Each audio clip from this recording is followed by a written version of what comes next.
Section 1. The disruption. The silence question. When you stopped contacting her, what did it really feel like?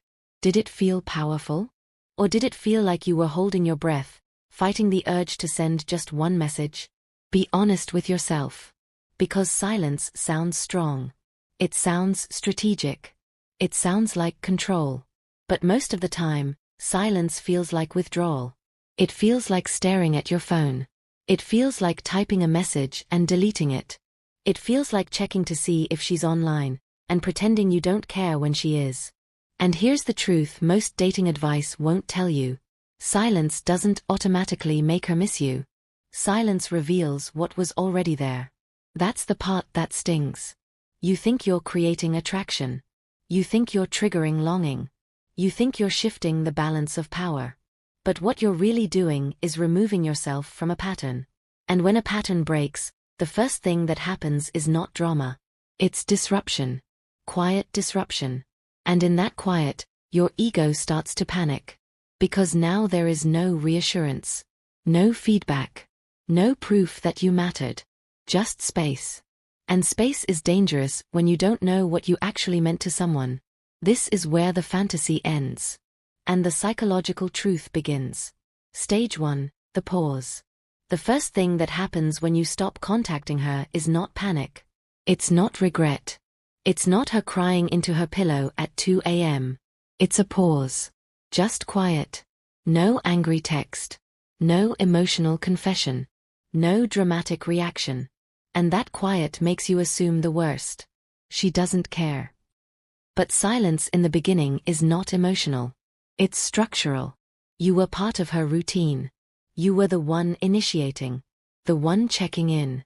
The one keeping the rhythm alive. Even when things feel mutual, there is usually one person who carries the emotional tempo. One person who makes sure silence never lasts long enough to feel threatening. If that person was you, then when you stop, the system doesn't collapse. It pauses. Think about it like this. When a familiar sound in your house suddenly disappears, the hum of a fan, the ticking of a clock, you don't panic instantly. You notice. Your brain registers the absence. Then it adjusts. That's what's happening here. She notices something is different. Predictability is gone. Certainty is gone. And certainty is powerful. Certainty allows someone to delay replying because they assume you'll still be there tomorrow. Certainty allows comfort without effort. Certainty allows attraction to relax. Now that certainty has been interrupted. And interruption creates awareness. But here's where most men collapse emotionally. They interpret the lack of immediate reaction as rejection. They think, if I mattered, she would reach out. No. If you mattered, she will first recalibrate. Recalibration is silent.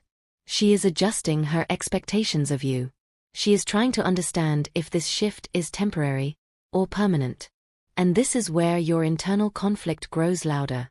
Part of you wants to hold the line. Another part wants relief.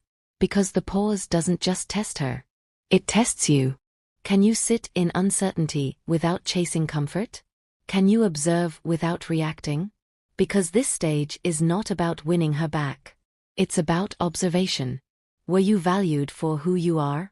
Or relied on for how consistently you showed up? There is a painful difference. If you were valued deeply, your absence feels noticeable. If you were merely available, your absence feels convenient. That truth begins to surface here. Slowly, quietly, without drama. And the more you rush to fill the silence, the more you restore the old pattern.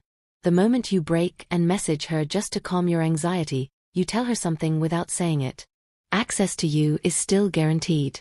And once access is guaranteed, attraction doesn't need to work. The pause is uncomfortable because it exposes reality. No fantasy. No hopeful interpretation. Just pattern interruption. And once the pattern is broken, something else begins. Stage 2. Curiosity and overthinking. After the pause settles, curiosity enters. Not longing. Not desperation. Curiosity. Her mind starts asking quiet questions. Why did he stop? Did something change? Is he pulling away on purpose? Did I misjudge how invested he was? Did I lose my place in his life? This stage is mental, not emotional. And that distinction matters. Thinking is not choosing. Curiosity is not desire. Curiosity is about control. When certainty disappears, the brain tries to restore it. It scans for information. It replays conversations. It re-examines small moments that didn't seem important before. Maybe she remembers when you responded instantly. Maybe she recalls when she delayed replying and you didn't complain. Maybe she notices how steady you were. Because now that steadiness is gone. But understand this clearly. Overthinking is reassessment, not regret.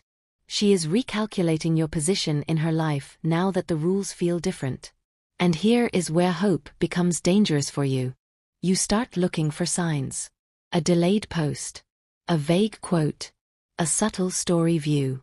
A random like. Every breadcrumb starts to feel like proof that your silence is working. But observation is not commitment. A story view is not vulnerability. A like is not intention. A thought is not a decision.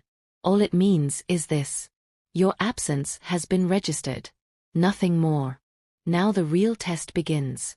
Can you stay grounded while she's uncertain? Can you resist the urge to reinsert yourself just to measure where you stand? Because the moment you reach out too early, you end the recalibration. You restore certainty. And certainty removes tension. This is the edge. Curiosity stands at a crossroads. If you represented emotional depth, safety, or stability beyond convenience, curiosity lingers. It grows. It moves toward testing. If you were simply consistent attention, curiosity fades. The routine replaces you.